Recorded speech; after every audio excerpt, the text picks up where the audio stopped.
Hey everybody, welcome back to the Between Paychecks Kitchen. I'm Oz. Jack and Later still down in Lake Jackson because COVID. So again, it's coming from my little shitty apartment that towed my car the other day out on my parking spot, which is awesome. Fuck this place. So, the little bitty kitchen that I got here, my little galley kitchen, we're trying to do the new year, new me kind of stuff. We're trying to do some more salad stuff. So I looked up some fancy salad, and I don't even know if I'm saying this right. We're going to call it Caprese Salad. It's 90% cheese. So I'm all excited. It's going to be really simple, really easy, not a lot of cooking, man. I know you want to get right back into the recipe, so be sure to like, share, subscribe, do all the YouTube stuff, ring the little bell, check out our merch link down in the doodly-doo, and let's just get into it, man. So, you're going to need some fresh mozzarella. You can usually get it in little balls or a pre-cut loaf. Some basil leaves. You can get it for like $1, and these things going to get 2 of those. And then 3 to 4 tomatoes, depending on how many people. This is probably good enough for 3 or 4. You're going to want some olive oil, nondescript amount, and salt and pepper to taste. That's it. You can add other stuff like avocados and whatever, but this is your basic stuff. First off, let's wash your veg, man. It doesn't matter if they're in a box or not. Let's wash them. So, get all these nice and washed. You want to get your cutting board and a nice sharp knife. If you don't have a sharp knife, you're just going to be mashing your tomatoes.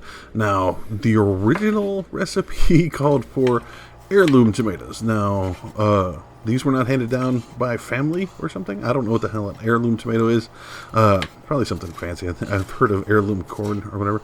But, yeah, my grandparents are not around to give me tomatoes. Though my grandfather was humongous like tomato fan. Like he gardened, did his own thing. I remember him walking around with the thing of salt and pepper in his pocket. Okay, see the butts, I always eat the butt. Get rid of the middle part. Don't have to have them for the salad. It's not a counted thing, but we're gonna interspace these like we're doing a card thing here, right? So just put them on here, lay them out, and then we're gonna put cheese and stuff in between them. So lay these out. Now I leave the butts out of here mostly, you know, for aesthetic reasons, because it looks good, but you can add it if you're short. Cut out the centers if you need them. I hate wasting them, so I set those aside, eat those later. If you got small slices, whatever, you can hide them, they look fine. Now, your mozzarella, it says just open and eat, right? But it's got this slimy cheese water stuff in it, which is gross. So, here, I'll show you. When you roll these out, you can see this squishy cheese debris up in here. Yeah, that's, well, yeah. So, I mean, it's probably cheese. It just tastes like cheese, but, now, like, again, you can take your knife, cut these, but a lot of these are pre-sliced, which is really nice. I think this was like $5, biggest part of the cheese. And then just put them in here. Now, if I could deal these like cards and just kind of shuffle them in, it would be. And again, if you have more tomato than cheese, eat a couple slices of tomato so you don't have it too much. This is very much, you need to like cheese and tomato to get into this. I do enjoy the flavor of the tomato. Like, I will eat it like my grandfather did, salt and pepper, and just like an apple. You know, that's a thing.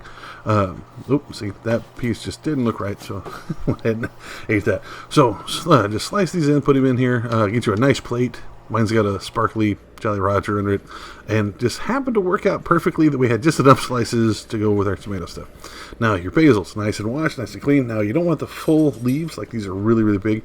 Go ahead and break these down. I think I tore them into thirds, and then get rid of the stems. Don't want to put the stems down there.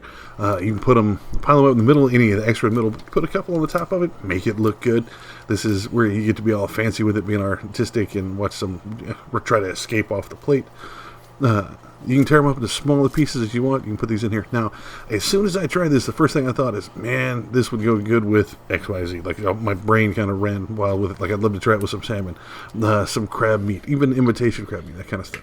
But, all right, so here we go. Get your olive oil. Just give it a slight drizzle.